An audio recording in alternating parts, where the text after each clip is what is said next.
Yeah, God in the flesh. It's just not a concept that we're willing to adopt then. Okay, well, that's fine. So that means that you reject the previous messengers and their books. No, you reject the previous No, it has you in messengers violation of Surah 4, Ayah 136.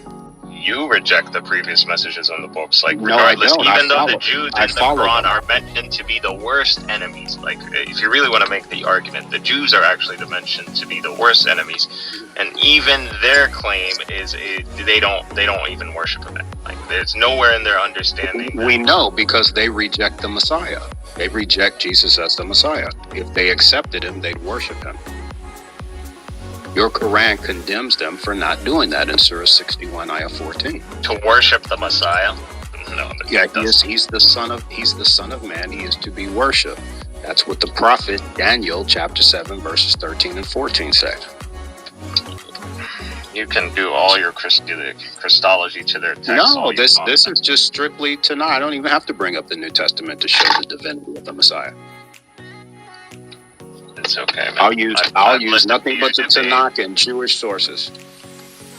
You know, just me personally, it's never gonna happen. Where I bow Cornelius, the knee to a Jew.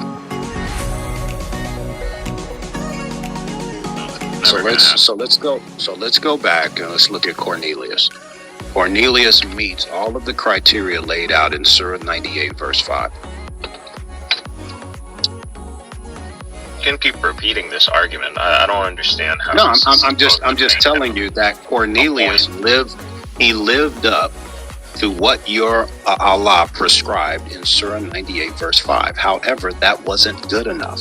So God sent an angel to him to ask him to send for one called Simon Peter to come to his house to proclaim a message of salvation so that he and his household would be saved. Which means that what Allah prescribed in Surah 98 verse 5 is insufficient for salvation and eternal life. No, what is mentioned in that verse is what is required of those specific, of the people of the book. That's what is required of them. Right, and Cornelius, he met those criteria. He lived up to that, but it wasn't good enough. Individual, it does not matter. People of the book is not revolving around one individual. It is talking about all of you as a collective. So you already know that you're in trouble.